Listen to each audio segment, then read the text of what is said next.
Apa namanya, kenapa di Lampung yang notabene umat Hindunya ini banyak sekali ya, nomor 2 di Indonesia setelah Bali ya, Setelah Bali. kok tidak ada pendidikan tinggi yang bernuansa Hindu. Justru banyak yang berkuliah ke Pulau Bali, dan ini kan potensi untuk kita dirikan STAH ini.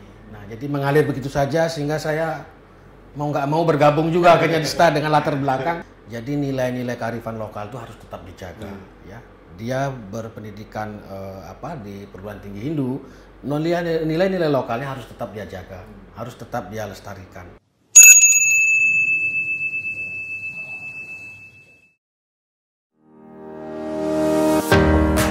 Sekolah Tinggi Agama Hindu Lampung merupakan salah satu lembaga pendidikan tinggi formal di bawah naungan Yayasan Buana Ashram Lampung. Berdiri sejak tahun 2003 di bawah naungan Sekolah Tinggi Agama Hindu Dharma Nusantara Jakarta sampai dengan Angkatan 4 tahun 2006. Om Swastiastu. Om Swastiastu. Salam rahayu pemirsa Hindu Channel. Tentu saja ada hal-hal yang perlu kami informasikan dari Hindu Channel, bahwa ternyata tidak hanya ada STAH di Bali, di Jawa, di Kalimantan mungkin kalau ada ya, ternyata ada juga di Lampung. Dan kebetulan hari ini kita langsung bertemu dengan ketua STAH Lampung langsung, Bapak Dr. Imade Sutarja SHMH. Luar biasa ini. Tidak ada background STAH-nya kalau kita lihat gelarnya. Langsung saja kita salam Om Swastiastu, Pak. Swastiastu, Mas Kalau Miko. salam Lampung apa ini, Pak? Tabipun. Tabipun. Jadi tabipun terus yapun jawabannya nggih. Gimana, Pak? Sehat kamu? Sehat walafiat, Mas Miko. Tadi sepertinya dihubungi sibuk sekali. Oh, tadi lagi acara Widya Sangga 4 di STAH Lampung. Nah, itu memang salah satu kegiatan ini. Kegiatan rutin tiap tahun anak-anak BEM. Nah, nama panggungnya Pak siapa nih? Nama panggung sama saja dengan nama KTP. Pak Made. Made Sutarjana. Biasa dipanggilnya Pak Made. Made saja. Pak Made. Nah, Pak Made, kalau kita berbicara STAH itu pasti backgroundnya adalah sekolah Hindu seperti itu. Betul. Tidak hanya di STAH Lampung aja, ada di STAH Jakarta. Betul. Dan juga ada di Jawa, ada di Bali. Betul. Sebenarnya kalau ingin ada yang tahu bahwa STAH Lampung itu ada di mana posisinya, gitu kan, dan bisa diceritakan kondisinya bagaimana, kan ya. Gitu. Siap. Monggo, Pak. Terima kasih Mas Miko. Jadi para pemirsa, STAH Lampung ini berdiri tahun 2007. Pada tahun 2003, STAH Lampung ini merupakan kampus jauhnya Sekolah Tinggi Agama Hindu Dharma Nusantara. Nah, barulah kemudian di 2007 STAH Lampung memperoleh izin operasional untuk berdiri sendiri dan beroperasi sendiri. Nah, ketika itu STAH Lampung baru memiliki satu program studi, yaitu Prodi Pendidikan Agama Hindu. Kemudian bertambah lagi di tahun 2018 satu prodi baru lagi, yaitu program studi Ekonomi Artasastra. Nah, jadi STAH Lampung ini sudah tahun yang ke-16, Mas Miko. Tahun ke-16 sudah meluluskan lebih kurang 230 alumni yang sekarang tersebar dan terserap di beberapa instansi baik pemerintah maupun swasta. Nah, berarti Pak Made ini sebagai ketua STAH-nya ini dari tahun 2015. Iya, betul. Sampai saat ini. Sampai saat ini sudah masuk periode kedua. Nggak terasa ya. Nggak terasa. Nah, Pak Made ini mungkin ada sebuah pandangan yang mungkin ingin disampaikan, kan, bahwa yang harus disampaikan oleh Pak Made sebagai ketua STAH langsung. STAH itu hanya, kalau kita kuliah di STAH itu hanya bisa belajar agama saja, dan lulusan STAH hanya menjadi guru saja. Sedangkan kebutuhan kita ke depan sebagai manusia yang pada intinya adalah normalnya mencari perekonomian untuk keluarga, gitu kan, itu terkendala gitu. Ada yang menyampaikan gitu. Nah, sebelum ke sana pasti ada yang ingin diketahui adalah visi misinya apa sih yang jelas, bahwa STAH Lampung itu seperti apa. Iya. Jadi secara umum visi misi STAH Lampung itu ya, visinya ingin membentuk ya meluluskan sarjana yang berkarakter. Itu pertama, berkarakter ya. Karena kita memiliki ya 2 program studi pendidikan agama dan ekonomi harta sastra, maka arahnya adalah meluluskan sarjana yang sujana dan berkarakter. Adapun lulusan dari program studi pendidikan agama maupun ekonomi harta sastra tidak semuanya menjadi guru, tidak semuanya menjadi penyuluh. Ada juga yang lulusan dari situ bekerja di sektor swasta. Ya. Ada yang menjadi karyawan bank, ya, karyawan perusahaan. Kemudian ada juga bahkan menjadi debt collector juga ada. Ada yang menekuni media. Ya, ada beberapa alumni yang menekuni bidang media. Tetapi dengan basic pendidikan agama tadi. Nah, rupanya nilai-nilai agama ini juga menurut yang saya tanya beberapa alumni yang bekerja di sektor swasta, mereka ingin pegawainya itu memiliki latar belakang agama. Karena karakter tadi. Jadi aspek-aspek atau nilai kejujuran mungkin itu yang sedang mereka pertimbangkan. Sebab kata mereka, pernah saya juga wawancara dengan beberapa manajer bank, itu saya lebih senang melatih mereka yang bukan berlatar belakang ekonomi. Tetapi mereka berlatar belakang agama. Kenapa? Karena rasa ingin tahunya pasti besar mereka. Sehingga lebih mudah mengajari, lebih mudah melatih dan seterusnya. Nah, inilah visi misi ke depan STAH itu ingin meluluskan sarjana yang berkarakter sehingga bisa terjun di semua lapangan kerja. Semua sektor pekerjaan dia bisa. Nah, kalau di luar STAH, Pak, kalau boleh tahu, ini gelar Bapak SHMH gitu. Iya. Di STAH-nya di mana, Pak? Ini memang menjadi pertanyaan beberapa umat cerita singkatnya gimana tuh kok bisa gitu. Saya bukan berlatar belakang pendidikan agama ya Mas Miko ya. Tahun 91 saya lulus pendidikan sarjana hukum. Kemudian saya kebetulan mengajar di perguruan tinggi swasta yang lain di Fakultas Hukum di tahun 97. Saya mengampu beberapa mata kuliah di Fakultas Hukum waktu itu. Nah, kemudian di tahun 99 berkesempatan melanjutkan studi S2 juga sama bidang hukum juga. Nah, kemudian oleh beberapa tokoh di Lampung saya diajak untuk mendirikan STAH. Ya, ada Pak Nengah Marta di sana, Pak Ketut Sregik di sana, Pak Ketut Rina. Kemudian ada lagi Pak almarhum Pak Nengah Karma. Dan didukung oleh beberapa organisasi keagamaan ya, Parisade. Kita mendirikan STAH dengan berbagai latar belakang. Itu ada yang jurusan fisika, bahkan ada yang dari kepolisian.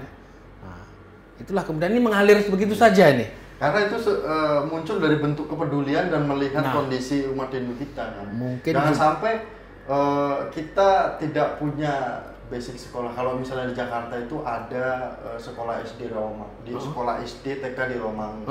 Nah, itu kan karena melihat bahwa kita umat Hindu nggak punya SD sebagai minoritas ketika berada di daerah tertentu. Mungkin salah satu monitoringnya kayak gitu. Salah satunya juga kepedulian itu juga ya. Karena kami juga merasa kenapa di Lampung yang notabene umat Hindunya ini banyak sekali ya, nomor 2 di Indonesia setelah Bali ya. Kok tidak ada pendidikan tinggi yang bernuansa Hindu? Justru banyak yang berkuliah ke Pulau Bali dan ini kan potensi untuk kita dirikan STAH ini. Nah, jadi mengalir begitu saja sehingga saya mau nggak mau bergabung juga akhirnya di STAH dengan latar belakang tidak membebani secara tidak. Justru ada nilai tambahnya juga karena kan ada mata kuliah tertentu yang memang dilatar belakangi oleh disiplin ilmu hukum misalnya ya. Apalagi sekarang sejak 2019 KPK menitipkan mata kuliah pendidikan anti korupsi. Nah, ini kebetulan saya yang mengasuh mata kuliah ini. Bapak yang mengasuh. Nah, ini kan bagian dari pembentukan karakter sarjana pendidikan agama nanti. Pendidiknya berapa Pak dosen-dosen kita ini yang ada di STAH Lampung? Jadi dosen di STAH Lampung itu ada 2 kategori, dosen tetap dan dosen tidak tetap. Keseluruhannya itu ada 27 dosen ya, yang 13 orang ini adalah dosen tetap. Sisanya 14 orang dosen tidak tetap. Mahasiswanya apa Star Lampung aja, Pak? Kalau mahasiswa lebih kurang 218. 218 dari semua semester. Dari keseluruhan angkatan. Lampung aja, Pak? Oh, Lampung mayoritas. Mayoritas. Kebanyakan juga dari Palembang ada. Palembang. Dari Bengkulu ada. Yang sudah lulus kemarin dari Toraja. Toraja, Sulawesi Selatan ya. Ada juga sekarang mahasiswa kita ya, karena kita buka program kelas hybrid. Ini mahasiswa kita dari Medan. Ada dari Medan. Kemudian ada juga dari Denpasar juga ada. Karena kita buka kelas hybrid online. Online itu, online, itu yang mempermudah kita saat ya, ini. Karena kemajuan komunikasi, teknologi harus kita adopsi. Nah, ketika ada mahasiswa yang dari Toraja, Palembang, terus ada dari Lampung aja ada yang di pelosok gitu kan. Bagaimana cara setah ini bisa merangkul gitu supaya sama-sama satu pemahaman kan gitu. Agar bisa ya, kamu ketika nanti pulang, ketika kamu hadir di lingkunganmu, ketika kamu nanti ketemu dengan umat, ya kamu harus menjadi seorang Hindu yang seperti ini atau bagaimana? Iya, kita harus memahami dulu ya, Hindu kan universal ya. Ini universal, dianut oleh banyak macam suku dan etnis. Jadi nilai-nilai kearifan lokal itu harus tetap dijaga ya. Dia berpendidikan di perguruan tinggi Hindu, nilai-nilai lokalnya harus tetap dia jaga, harus tetap dia lestarikan. Apalagi Star Lampung adalah kampusnya umat sedharma, kampusnya umat Hindu, seluruh Sumatera, seluruh Lampung, bahkan seluruh Indonesia nih. Bukan punya saya ini punya semuanya nih. Nah, oleh karena itu mari kita sama-sama manfaatkan potensi yang kita miliki untuk sama-sama memajukan generasi muda Hindu. Nah, ini yang harus kita terus kembangkan pada generasi muda Hindu. Mereka-mereka yang berada di daerah-daerah terpencil sekalipun ya, kami punya program pengembangan desa tertinggal ya, desa tertinggal, desa terdepan dan tertinggal terluar ya. Program dalam bentuk pengabdian masyarakat ya. Kami ajak mereka, kami rekrut mereka untuk melanjutkan pendidikan tingginya, dan kita akses beasiswa yang disediakan oleh Dirjen ini. Sempat bingung nggak Pak ketika ada mungkin umat Hindu kita mungkin yang mendaftarkan di setah itu sistem belajarnya mungkin, karena kan tidak semua mungkin ada yang tidak bisa terisan dia, tidak biasa terisan dia mungkin, atau tidak biasa dengan doa-doa Hindu. Astungkara kalau untuk pelaksanaan ritual lah katakan yang secara sederhana, yang secara mudah, Trisandia misalnya, itu mereka dari daerah sudah bisa semua. Nah, berarti di sini kan penyuluh-penyuluh di daerah juga sudah berhasil ya. Jadi dia masuk ke setah itu sudah bukan barang tidak jadi, barang setengah jadi sudah. Trisandia, Pancasembah sudah paham mereka. Jadi tinggal pengembangan di Star Lampung, memperdalam lagi, mengembangkan lagi. Nah, Pak Made, ketika ada statement bahwa lulusan setah hanya bisa, tadi walaupun sudah dipertanyakan, mungkin ada penekanan lagi, hanya sebagai guru saja, tidak seberapa pendapatannya. Apa yang mungkin bisa Bapak sampaikan dengan kalimat itu? Ya, memang realita kita dan mungkin juga pandangan masyarakat kita ya, bahwa lulusan setah itu banyak yang menggantungkan cita-citanya menjadi guru. Tetapi dalam praktek juga tidak demikian. Mereka juga, mahasiswa ini banyak berasal baik dari fresh graduate SMA atau SMK, juga dari sulingge-sulingge yang memerlukan tambahan pendidikan formal. Jadi mereka sebetulnya tidak sepenuhnya menggantungkan tujuan atau cita-citanya menjadi guru, tetapi banyak juga yang terserap di pasaran kerja yang lain, di instansi-instansi lain ya. Begitu juga di swasta ya.